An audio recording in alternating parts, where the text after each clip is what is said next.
Salut à vous tous, on se retrouve aujourd'hui pour vous parler d'un câble vraiment un petit peu, alors révolutionnaire, je sais pas si c'est le terme, mais ça m'a un peu intrigué. Quand la marque est venue vers moi pour vous proposer de les découvrir, moi j'ai été un petit peu, comment dire, ouais ça m'a animé, donc ça fait partie des produits que j'aime bien. Et donc je me suis dit allez c'est parti, on va regarder, on va leur présenter ces câbles et moi j'avais envie de les découvrir également. Donc comme vous le voyez, on est sur des câbles en fait qui se repositionne automatiquement. Voilà. Donc en fait, il s'est aimanté. Donc vous allez pouvoir tout simplement les garder comme ça, c'est-à-dire plutôt les poser pour les ranger, quelque chose de plutôt sans que ça soit une boîte à câbles ou que ce soit le fouillis partout. Donc on a plusieurs styles de câbles également. Donc là, vous allez trouver effectivement un câble, ce qu'ils appellent data câble. Hein, ce sont les deux plus petits qu'on voit ici. Où dessus, vous allez pouvoir avoir soit du USB type A, type C, type C, type C ou Lightning. Donc là, ce que j'ai là, c'est un type C.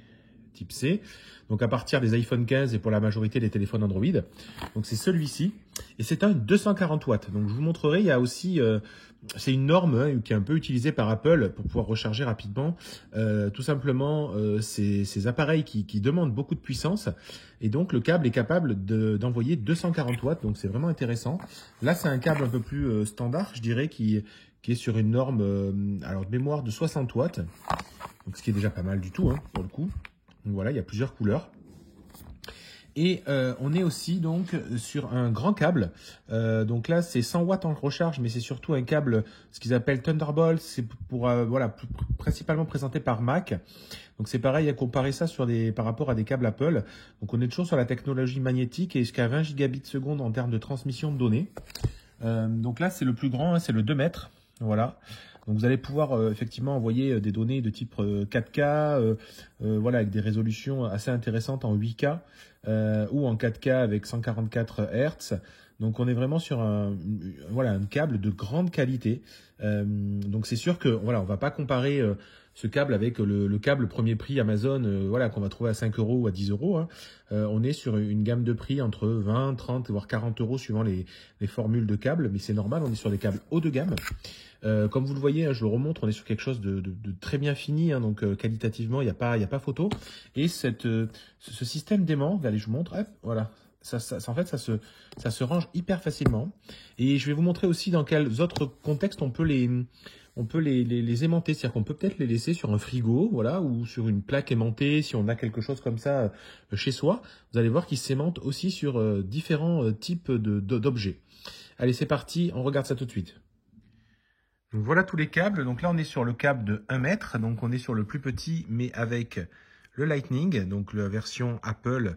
Alors je vais appeler ça ancienne génération, mais c'est avant iPhone 15.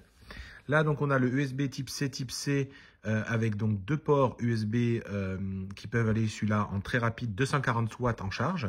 Et là, on a le câble un petit peu plus, je dirais, prévu aussi pour remplacer peut-être le câble de recharge de votre Mac, par exemple, où on a un câble très épais. Vous voyez, ce sont tous des câbles tressés.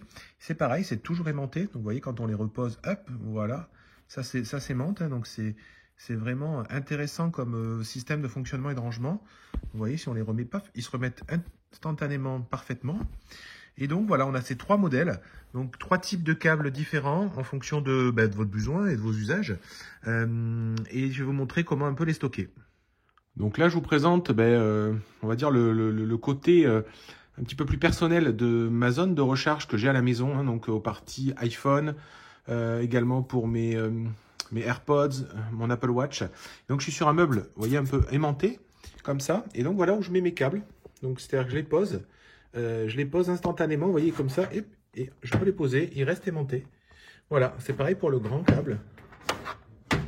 Voilà, donc je vous montre, si je reprends ce grand câble, hop, voilà, ça reste aimanté. Donc ça peut être intéressant aussi en fonction des types de meubles que vous avez chez vous. Et on va aller faire le test aussi ailleurs. Voilà un autre exemple, tout simplement sur un frigo. Voilà, si vous avez un petit appart et que vous avez un frigo comme ça accessible, n'hésitez pas à montrer et à positionner vos câbles dessus. Comme ça, vous savez toujours où ils sont, vous n'avez pas besoin d'en chercher. Ils sont rangés, vous voyez, vous les prenez, hop, voilà, vous les posez instantanément. Donc facile à retrouver et en plus, comme je vous le redis, on est vraiment sur des câbles de bonne qualité avec des spécifications intéressantes en termes de vitesse de recharge et de vitesse de transfert de données en fonction de vos besoins.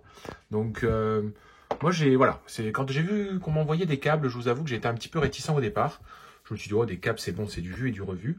Et bien, moi, j'avais jamais vu ça. Alors, peut-être que vous l'aviez déjà vu, mais moi, ça, je ne connaissais pas. Et je trouve ça plutôt intéressant, vraiment, en termes voilà, de nouveautés.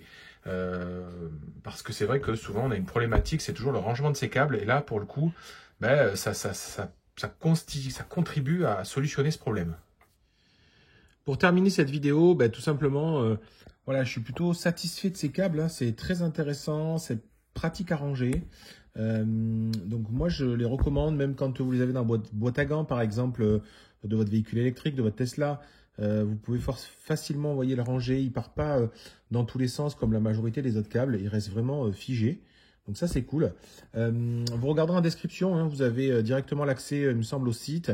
Vous aurez également une remise de 10% si vous achetez avec le lien et le code promo qui sera inscrit dans la description. Donc, en tout cas, moi, je pense qu'aujourd'hui, il y a une chose, c'est qu'on achète souvent des câbles, mais un peu trop. Et souvent, c'est des choses pas toujours de qualité. Donc je me dis qu'il vaut peut-être des fois mieux acheter un câble voilà, avec un usage et une durée de vie plus longue. On va dire que pour la planète, ça sera un peu mieux. Et surtout, voilà, avoir quelque chose de robuste qui va durer dans le temps. Donc c'est vrai que pour le coup, je pense que cette marque, elle est au rendez-vous. Et vous pouvez aussi les comparer par rapport aux câbles Apple, qui sont finalement des câbles pas tressés, qui sont souvent des câbles standards en USB type C, type C. Et regardez les prix parce que là, ça se défend et ils ont beaucoup plus de fonctionnalité et d'usage par ce système finalement qu'un câble Apple, et vous allez pouvoir aussi le garder dans le temps, assez longtemps. J'espère que ça vous aura plu, que ça vous aura donné des idées, peut-être envie. N'hésitez pas à regarder, comme je vous le disais, en description. Suivez-moi sur Twitter, Instagram, YouTube, et également sur Facebook. Je vous dis à très très bientôt pour de prochaines vidéos. Allez, à plus, bye bye.